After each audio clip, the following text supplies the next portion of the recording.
Hello बच्चों। तो चलिए अपना प्रश्न पढ़ते हैं। चुंबकीय क्षेत्र में गतिशील आवेशित कण पर लगने वाले बल को क्या कहते हैं। तो चलिए प्रश्न के लिए मुख्य अवधारणा की चर्चा करते हैं। मुख्य अवधारणा। तो देखिए, अगर अपन मुख्य अवधारणा की बात करें, तो जैसे कि मान लीजिए अपन ने एक समान चुंबकीय क्षेत्र लगाया तल के लंबवत अंदर की ओर। ये चुंबकीय क्षेत्र है अपन का, जो कि कैसा है, एक समान। इस तरीके से अपन ने चुंबकीय क्षेत्र आरोपित कर दिया है। अब मैंने इस चुंबकीय क्षेत्र में एक धनावेशित कण को रखा, ठीक है, और इसको मैंने यहाँ पर v वेग से इसको छोड़ दिया। ठीक है, चुंबकीय क्षेत्र में v वेग से इसको छोड़ दिया। तो जैसे ही ये कण यहाँ पर v वेग से चल रहा है, तो इस पर एक बल आरोपित होगा।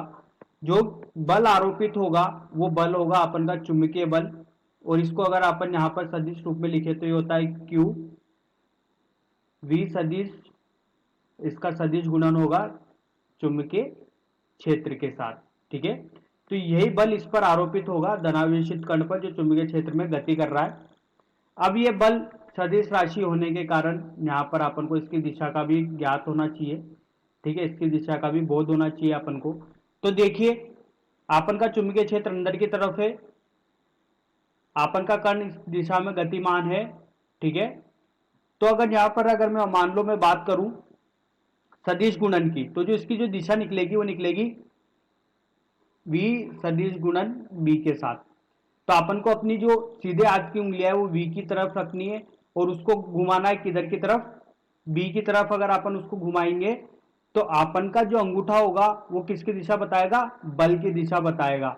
तो अगर अपन को बल की दिशा यहाँ पर देखनी है, तो अपन ने उंगलियां रखी है अपन की v की तरफ, इसको घुमाई अंदर की तरफ b की तरफ, तो अपना अंगूठा ऊपर की तरफ आया। तो यही किसकी दिशा है, इस धनावेशित कण पर लगने वाले बल की दिशा है, जो कि किधर की तरफ मिली अपन को, ऊपर की तरफ, क्योंकि अपना अंगूठा किधर की तरफ इंगित हुआ है, ऊपर की तरफ इंगित हुआ है। तो इसी तरीके से अगर अपन बात करें, तो जब कोई भी कण चुंबकीय क्षेत्र में गति करता है, तो चुंबकीय क्षेत्र में गति करते हुए कण पर एक बल लगता है। वो बल होता है क्यू v सदिश गुणन b के साथ, और उसकी दिशा अपन यहाँ पर इस तरीके से अपन यहाँ पर ज्ञात कर सकते हैं। अब अपन को प्रश्न में बोला गया है कि बताइए उस बल को क्या नाम देते हैं। तो देखिए, उस बल को अगर यहाँ पर अपन बोले तो उसे बोलते हैं लॉरेंट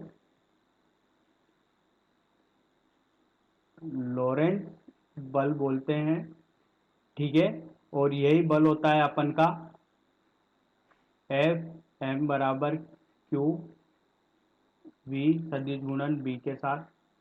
अगर यहाँ पर अपन इसका मापांक लिखें तो ये होता है Q V B sine theta. Theta किस किस के बीच का एंगल है, कोण है, वी और बी के बीच का कोण है।